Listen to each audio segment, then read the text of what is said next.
In the year 1711, Alexander Pope, an English poet and translator, coined a very popular phrase. To err is human, which meant that it is normal for people to make mistakes. It's part of being a human being. And even though this was over 300 years ago, this remains a popular topic even today. Some of the richest people on the planet will tell you to make as many mistakes as you can so you can learn from them and adapt, because that's what being human is all about. That is, of course, unless you're any sort of celebrity in South Korea. You cannot in any way, shape, or form make any sort of mistake because you're expected to be perfect. The idea here is that if you're privileged enough to become famous, then you are not allowed to be human anymore. You cannot make mistakes, you can't have emotions, you can't fall in love, you can't have a personal life. Why would you? I mean, you're not human, you're a god. And a god is perfect. This title in an article by the Korea Herald says it best. Loved like idols, canceled like demons. An idol and a demon could not be more different, and yet, as a celebrity in South Korea, you are constantly swinging between both, with the smallest mistake able to convert you from idol to demon overnight. This extreme shift from being praised like a god to being vilified like the most disgusting human being imaginable, just for being human and making mistakes, has had so many casualties that you'd think they were going out to fight a war. Here's a very common example as to how it all happens. The public finds out that a very renowned actor had substance abuse problems with drugs. Instead of being supportive and hoping that he goes to rehab, he's criticized, he's stalked, he's sent hate messages, and eventually he leaves this planet, but it's not over yet. They couldn't even let him rest properly because Korean media leaked his final moments through CCTV cameras on the street, as well as the final note he left his wife, which was private, by the way. One mistake, and he went from one of the most respected actors in South Korea to a vilified demon. This is so ridiculously common, and it happens to such young people that it should practically be recognized at this point as an official part of South Korean culture. So it's no surprise that unfortunately, just very recently on February 17th, 2025, Kim Sae-ron, a well-renowned South Korean actress, had left us at the young age of 24. Now, usually when this happens, because it does happen too often, media outlets try to find someone to blame for more clicks. Who was the cause of this person's death? Sometimes they like to blame another celebrity that was in her circle of friends, and it turns out to be untrue, so that other celebrity also ends up offing themselves. But most of the time, people online, the South Korean netizens, are blamed, but not much is really done about it because it's a number of people. However, this time, a particular YouTuber is being blamed for the death of Kim Sae-ron. During her funeral, the father of Sae-ron said that this YouTuber right here by the name of Lee Jin-ho was a massive contributor to her ending it all. And for one of the first times ever, we have the media being held accountable in South Korea for the death of someone like this. The BBC reported on this and called it a case of real-life Squid Game. If you ever need just one story to show you just how ridiculously dystopian South Korea's celebrity scene is, then this is the one. So let's get right into it and talk about it. Let's do this. I sincerely apologize for surprising my fans who have supported me. Wow, that's a statement I would expect from someone who did something unforgivable. It was written by a K-pop star back in March 2024. Could you guess what she might have done wrong? I don't know, did she launch a crypto coin? Did she commit a crime? Did she hurt someone? She was in a private relationship. Yep, she did the mistake of falling in love and dating an actor. I apologize for surprising you greatly, she said, promising to show a more mature and hardworking side in the future. Bro, it's almost like she showed up to a concert drunk and couldn't sing or something.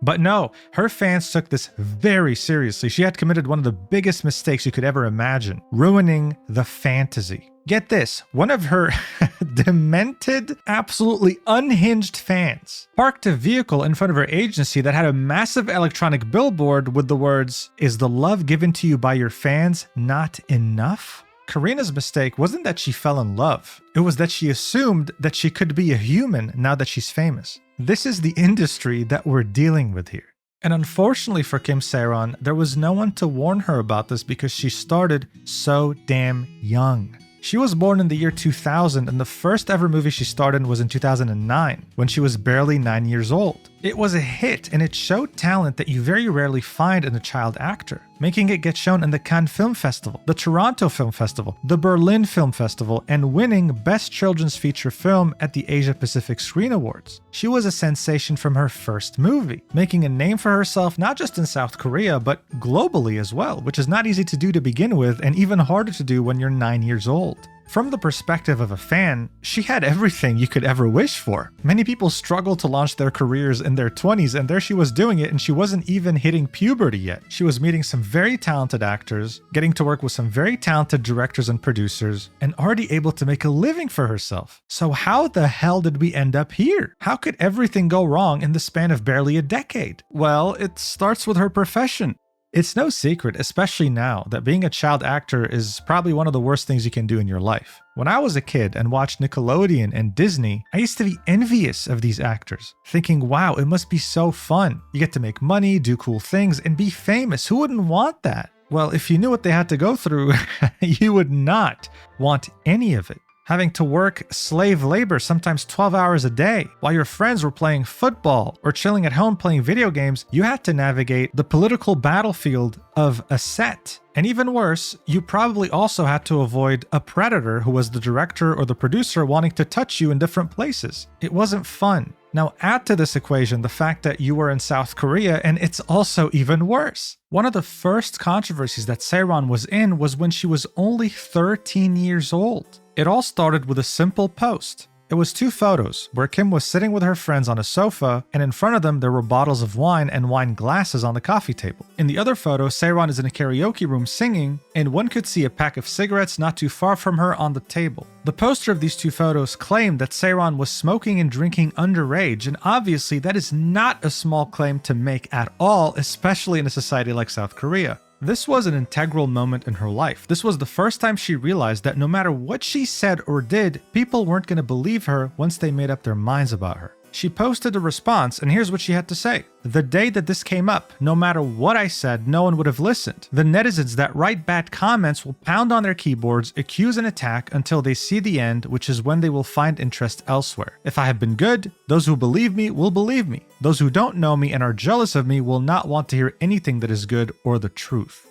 She had to face this harsh realization when she was only 13 years old. I can't imagine going through something like this. I mean, this is when you go through puberty. You don't even know who you are as a person. You're still discovering yourself, and you have people already judging you. It's insane. And it's not like she had a support structure around her to help her with things like this. When she was older, we found out from her mother that at a certain point, she had taken her and her two siblings with her at the edge of the balcony and was about to jump. Sae-ron screamed as loud as possible to convince her mother not to do this, and eventually she thankfully was convinced and didn't end up jumping. If that's not traumatic, then I don't know what is. When she was older, she also opened up about how she used to get bullied in school because she was famous, when you would usually expect the opposite to happen. She said, the bullying was pretty intense. They'd write curse words and mean things about me in playgrounds and on the walls on the way home. They'd steal my shoes so I'd have to walk home barefoot. I'd get a call and go outside to see that no one was there, and when I invited everyone for a birthday party, no one showed up. After this, she was asked a follow-up question. Did this make you ever regret becoming an actress? And she said, at first, it was really tough for me, but then I'd be sitting in the theater for my own film, and the moment I saw my name appear in the ending credits, I'd become overwhelmed with joy. Look, it was clear. Practically everything in Sae-ron's life sucked except for her career. Acting was everything she had, and it's what made her enjoy life. But here's the problem. Acting in general is an extremely intense career, and on top of that, you're doing it in a country that expects you to be perfect like an angel every single step of the way. You can't make mistakes. It doesn't matter who you are. This pressure catches up to you one day or another. And when it does, if you don't have a support system, then you end up doing things that no one would ever want to do. So that means if you want to keep functioning as a regular human being, you have to start coping. And what do so many child actors do to cope? Substance abuse, drug addiction, alcoholism, or both. Macaulay Culkin, the star of the Home Alone movies, became addicted to drugs when he grew up. Demi Lovato shot up heroin for a long time. I mean, the list is endless. And this wasn't going to be any different for Sae-ron. The pressure had caught up to her, and it had reached its climax on the worst day of her life, the 18th of May, 2022. Look, Sae-ron really liked alcohol. But one day she overdid it dangerously. She drank 2 wine glasses and decided to drive her car, endangering herself and everyone around her, and ended up crashing into a transformer. This is the footage right here. This is her car, and boom, right into the transformer. This was already a really bad traffic violation, but it was made worse by the fact that 57 businesses couldn't continue operations because that transformer crash made them lose power. After the incident, it was found out that her blood alcohol level when she had driven into the transformer was 0.2%, far exceeding the limit of 0.08%. And so it was confirmed she was going to face trial after getting indicted because of this DUI incident. She had done one of the worst things you could ever do as a celebrity in South Korea: make a mistake and put others in danger because of that mistake as well. This is something that could have been controversial in the West as well, so it didn't look good. Shortly after, she posted a handwritten note on her Instagram saying that she made a big mistake by being drunk at that time,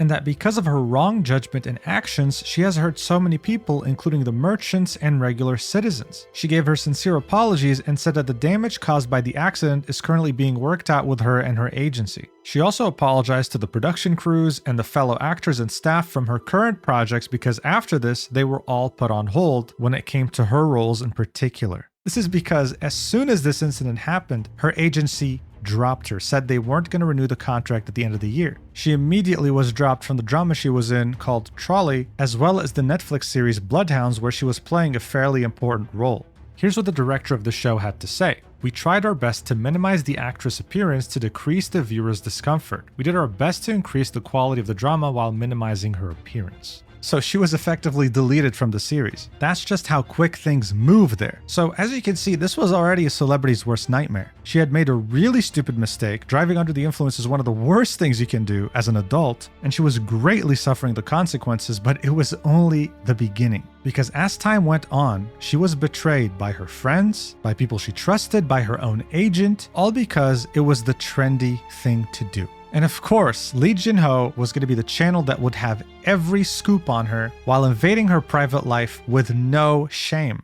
So one of the first betrayals was her posting an Instagram story on her private Instagram account to her friends, inviting them to her birthday party, giving the date and time, and saying bring yourself and alcohol. This was around 2 months after her DUI incident. So naturally, people were assuming the worst. Oh, she's not cutting back on drinking. Oh, she's not even apologetic. So the person who leaked this was a close friend of hers, and of course, Lee Jin-ho was the guy reporting on it. It didn't make her look good, but honestly, if we're going to be fair here, we don't even know if she was going to drink at the party. She could just be telling people to bring their own alcohol because she's not going to buy it for them. But that's not how the internet works, okay? People assume the worst immediately. And this was one of the first instances where her point of view, her side of the story, didn't even matter, all while her privacy was being completely breached. Regardless, her trial was about to begin and all eyes were on her. It ended up being anything but a normal day with multiple bombshells dropping at the same time. First things first, Sae-ron hired some of the best attorneys in the entire country. Something that's to be expected when you're a celebrity and have a lot of money. She was facing a fine of 20 million won, which is 15,000 USD. And during the trial, she said, "This will never happen again. I'm sorry. I regret my actions and I'm reflecting on them. I've quit drinking and sold my car. I'm the breadwinner of my family and it's been difficult for me to make ends meet. Please have mercy on me." Her lawyers echoed the same thing, saying that she had to pay compensation to all the businesses that were affected and that she was struggling financially. So as of that moment, if you were on the internet, you would assume, okay, well, you're hiring a top tier law firm, or hell, even 2 law firms. You've been an actress your whole life and you're complaining about $15,000? Come on. How spoiled can someone be, right? But what was really confusing in all this was a leak that came out about her leading up to the first trial.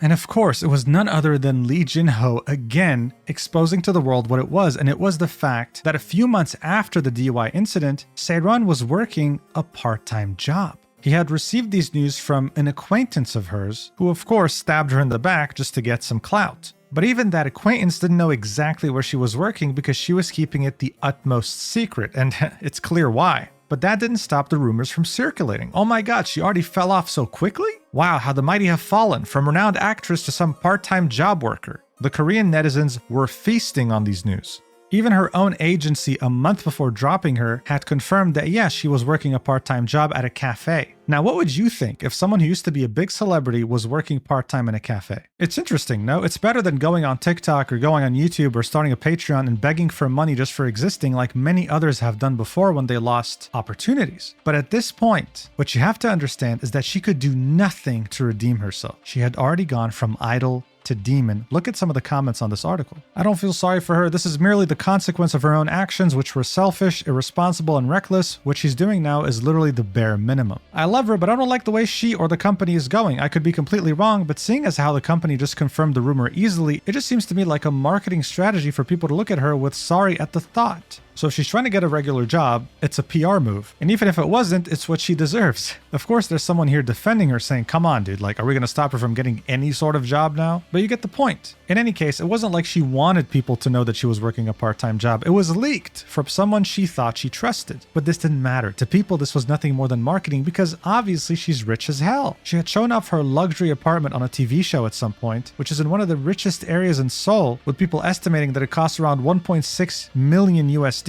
While also bearing in mind that the car she was driving during the DUI cost around $75,000 USD. So come on, struggling for money? Who are you kidding here? You can just sell your apartment and live like a queen for the rest of your life. She was effortlessly just getting hated more and more as time went on, and she didn't even have to do anything. But then she did, and it made things 1,000 times worse. A few months after these rumors of her having a part-time job started circulating, around the time the first trial was taking place, on her Instagram story she posted pictures of her wearing a well-renowned cafe's uniform, the cafe being called Mega Coffee. The lawyers really wanted to push the idea that she was struggling financially to get leniency in the trial, so they had this brilliant idea of her doing this. But then a disaster ruined all these plans because no one was expecting that Mega Coffee almost immediately called her out after these pictures were released, saying that we can confirm that Kim Sae-ron has never worked as an official part-timer employee at any store in the country. The store owner of the location in question has a part-time employee who is friends with Kim Sae-ron. However, the owner stated that Kim Sae-ron herself never worked as an employee there. That was really bad. Now people were convinced she was faking it. She was trying to garner sympathy when she was, in fact, a millionaire. Typical. 3 days later, her lawyers reiterated in an interview she is working a part-time job due to financial hardship, and also specified that the apartment that everyone was talking about that cost 1.6 million USD was not hers. It belonged to her former agency. The lawyer even went further, saying this: the penalty for the drunk driving incident is already significant and it has caused her to take on lots of debts. The income Kim Sae-ron has earned so far has been spent entirely on her parents' business and her family's living expenses. But who cares? By that time, it was too late. She was already a full-fledged demon and there was nothing on this planet that could redeem her. The Korean netizens' reactions were very negative. Does she really think the public is stupid? Lol. So what? If you don't have money, then you should have a part-time job. Why is she making such a big deal about it? Are you cosplaying as a normal person? Working a normal part-time job in your mid-20s doesn't mean you're facing financial hardship. I'm sure she's making easy money now. What financial hardship? Does she not have good adults around her? It feels like she's constantly self-sabotaging herself, and that's how most people viewed her at this point. She couldn't stop self-sabotaging. A month later, the verdict was announced. She had to pay $15,000. She was guilty. The fine wasn't higher because she had done her utmost best to compensate the victims, and she was a first-time offender. It was actually the amount that her and her lawyers were looking for. It risked being way higher than that. And she clarified, I didn't complain about financial difficulties, but it is true that I did work part-time. Also, it is true that the penalty is high. She then said, I will never let this happen again. I'm sorry. One of the top comments on this article says, so she's a gaslighter now, referencing what she had said in her first hearing, how she was the main breadwinner, and saying that she had financial difficulties, and now saying that, well, she never said that. Her reputation could not for a second just catch a breath. Soon enough, the only content you could find about Sae-ron were things like this: how once beloved actress Kim Sae-ron fell from grace, why K-dramas won't cast Kim Sae-ron anymore with the thumbnail ruined her own career. It was official. The obsession of praising her had fully transitioned into an obsession of hating her. But the downward spiral did not stop there. This was it. Anything and everything she could ever do from this point on was seen negatively. Here's a great example of why the BBC chose to call this a Squid Game scenario, okay? At some point, Sae-ron was out playing Texas Hold'em poker with, well, people she thought were her friends. This was in a pub, and you use the chips to buy food or drinks, right? This isn't illegal gambling or anything. One of her so-called friends had taken multiple very close-up pictures of her while she was enjoying her night. Then this person proceeded to sell them to this tabloid by the name of Dispatch for a quick buck. How did netizens spin this? Well, they had two main conclusions from these pictures. The first one is, how is she facing financial difficulties if she's playing Texas Hold'em poker, typical liar? And the second is, how is she having a hard time in life when she's smiling? Yeah, it's that black and white. If you're smiling in a picture, it means you're having a good time in life and nothing is wrong. Yeah, that's how life works, apparently. Now, unsurprisingly, some people reacted with things like, I thought she was struggling financially, or I knew it. She's not actually struggling financially. I mean, she's playing a Texas Hold'em poker game. She's a millionaire. But surprisingly, many others were supportive at her insane breach of privacy here. One netizen said, "It gives me goosebumps how the pictures were taken so close. Looks like one of her friends took those pictures. Does she have no proper friends at all? These pictures were sold to Dispatch. Isn't this her privacy? It's giving me goosebumps."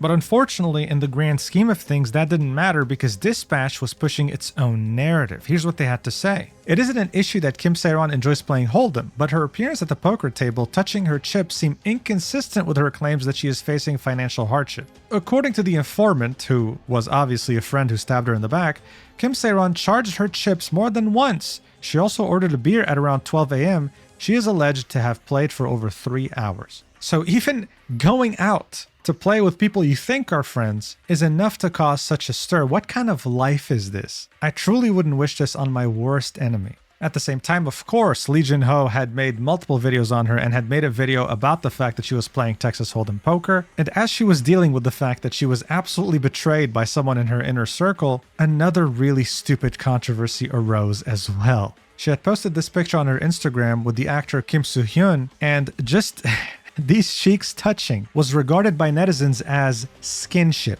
and they were absolutely outraged at the fact that she could be dating him. So his agency immediately put out a statement saying, guys, we can confirm he is not in a relationship, and we will pursue legal action against anyone making up rumors. It's like, bro, can this woman catch a break? She can't even post a picture? Things were getting ridiculous. But still, according to Sae-ron and her acquaintances, she was not giving up, which was very admirable. At this point, she had gone on a hiatus for a couple years. It was 2024. And she was getting ready to get back into acting. She was going to star in a play called Dongchi-mi. But here's the thing. At a certain point, as we got closer to 2025, she started posting cryptic Instagram stories. People didn't really know what to think of them. And her last post on Instagram was this picture right here on January 18th with the caption, "Blue Heart." Around a month later, on February 17th, she was meant to meet up with a friend. Her friend noticed that she was being unresponsive. She went to her apartment, and that was when she found her. Bringing us back full circle to the article from the BBC calling this the real-life Squid Game. But what's the logic behind calling it that?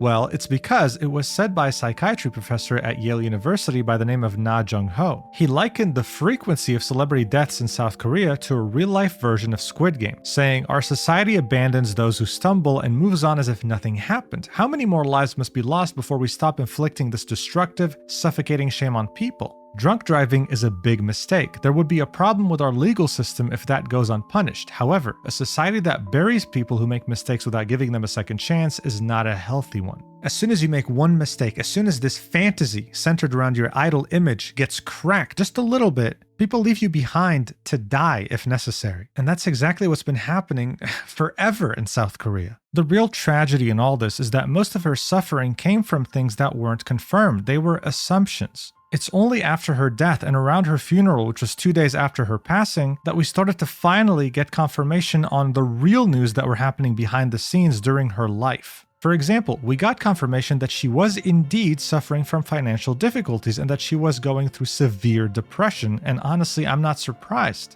She had accrued debts of over 486,000 USD before her death. That's because she had visited every single store out of the 57 stores she had impacted with the destruction of the Transformer and given them compensation. She didn't have the cash available on hand. I mean, who the hell has 500,000 liquid dollars in their bank? So she had to get indebted to her agency. But don't worry, because things are about to get way more tragic. On the day of her funeral, a reporter by the name of Choi Jung-ah revealed to us that just like everyone else, she also was biased against Sae-ron, saying, "I saw an article claiming that Kim Sae-ron wasn't really working but exaggerating her financial troubles, so I also had some prejudices." Then by chance, she visited a cafe with a friend in Seoul. Her friend remarked that the very motivated worker there kind of looked like Sae-ron, and that's when the reporter actually realized, wait a second, that's actually her. After this realization, the reporter admitted, "I felt ashamed of the prejudices I had about her." She then left her a note with her business card writing, "I was one of the people who misunderstood after reading the article and I'm really sorry. I want to apologize on behalf of the current articles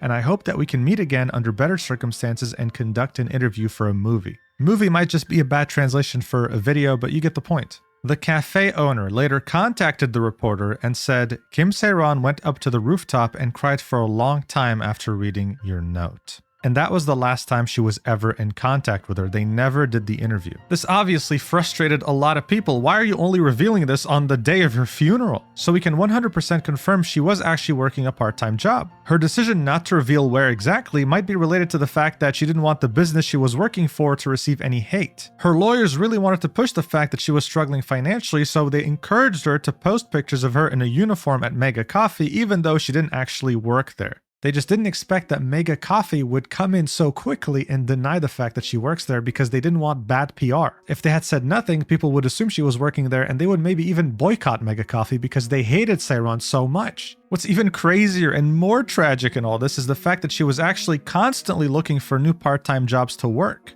But she'd be constantly getting refused purely because of who she was, so she was actually in the process of changing her name just so that she can work other jobs. She wasn't just blacklisted from acting, she was blacklisted from society. I mean, how crazy is this? Just for perspective, the head of the opposition party in South Korean politics, and the man most likely to become the next president, also has a pretty damn bad DUI. Where does this society draw the line? I don't understand. The fate of these celebrities is usually defined by the media coverage. They are to blame just like the toxic netizens. During Sae-ron's funeral, her father made a very rare public appearance and spoke to reporters telling them that he believes one of the main reasons why Sae-ron took her own life was because of one particular YouTuber who caused her so much emotional anguish. Her father was referring to none other, of course, than Lee Jin-ho. And to make matters worse, very shortly after she passed away, he removed every single video he had ever made about her. He of course received backlash because why would you? If you didn't feel guilty, why would you do that? He then went ahead and streamed for an hour addressing this. And obviously, as you can tell by the dislikes, people weren't too happy with this. He started off the live stream by offering his condolences, saying, "I cannot begin to imagine the pain her family is going through. The situation has really saddened me as well. I sincerely wish for the late Kim Sae-ron to rest in peace." But then refuted the allegations that he had harassed her while she was still alive, calling such claims baseless, saying that I have enough evidence to counter these accusations. He continued by saying that the videos he made about her were carefully reviewed before being published, saying, "I only uploaded content after verifying it with her acquaintances and agency representatives." To support his claim, he released an audio recording of a conversation he had with Sae-ron's last manager. The manager said the claim that you tormented Kim Sae-ron is completely untrue. In this same conversation, you could hear Lee Jin-ho say, "For 2 years, we shared the sentiment that while Kim Sae-ron had made mistakes, she still needed a means to support herself. She should be given a chance to continue some form of work." He argued that this was the motivation behind his videos discussing Kim's financial struggles, including her part-time job at a cafe in Seongsu-dong in Seoul and her tutoring of aspiring actors as a form of volunteer work. He then said that at some point he had discussions with the agency of Sae-ron to give her an interview because she had an urgent need for a career comeback, specifying her agency was actively involved in these discussions and I incorporated their input into my videos. And now here's the best part, okay? After being dropped from her first agency, Sae-ron stealthily signed with another agency a couple years later while getting ready for her comeback. Here's what he had to say about it, okay? He said, "I knew that revealing Kim Sae-ron had signed with an agency would provoke public criticism. The media had been scrutinizing every aspect of her life and I genuinely wanted her to be given another chance. That's why I deliberately refrained from covering any unfavorable aspects regarding her. Bro, I have never in my entire life seen someone more delusional than this idiot. He's making this all seem like he was doing her a favor when he was leaking things that no one had known about her without her consent while completely breaching her privacy. One of the top comments on this livestream calls this out directly. Some of the titles he used were ridiculous, like The Two Faces of Kim Sae-ron, the final hardships of a part-time worker's life. Or Kim Sae-ron has taken a selfie again. Did she disappear after marriage rumors? I contacted her directly. And when he contacted her, the number said it doesn't exist, so he was just calling her number without her knowing he had her number. He also was using her manager as a way for him to justify his actions, but here's the thing. You had her manager's approval, you had her agency's approval, you had her friends and acquaintances who leaked things about her and their approval. But when did she ever approve anything? When was she ever given a choice? Everyone was playing with her life like a Barbie doll, and she never was able to say yes or no to anything. They can deny it all they want, but at the end of the day, they have blood on their hands. But of course, the question on everyone's minds right now is this going to lead to meaningful change in South Korea's celebrity culture? Well, no. Some K-pop stans are already ready to start waging war on yet another celebrity, blaming him for the death of Sae-ron because she just so happened to die on his birthday. Like, dude, come on, just please make this make sense. Do you want him to die too? It's so weird, man. It's almost comical if we weren't actually dealing with people's real lives. As it stands, the final piece of Kim Sae-ron's legacy is a film she's already filmed before that's going to release in the second half of 2025. Its title is Every Day We Are, and I'm sure it'll do good because dead actors typically sell more tickets than the ones who are alive. Overall, I think this story is very tragic because for the majority of it, Sae-ron never was able to give any form of consent to the information that was being leaked about her, whether from her lawyers, her acquaintances, her friends, whatever. She was betrayed by people she thought she could trust every step of the way, and the public feasted on it, already making up their minds about what kind of person she is. She was never able to set the record straight, and unfortunately, it's because she understood at a very early age, when she was 13, that it wouldn't have mattered. And because of that, we lost yet another South Korean celebrity. I hope that she can rest in peace, and I hope that she's the final casualty of this very weird culture. But as it stands right now, the way I see it, 2025 is going to be filled with cases like this. That's just how things go in South Korea. It's just one big game of Squid Game, where as soon as you make a mistake, you get left behind and you die. Thank you so much for watching until the end. I really appreciate it, and I'll see you in the next video whenever that is. Please stay safe, and I love you. Mwah.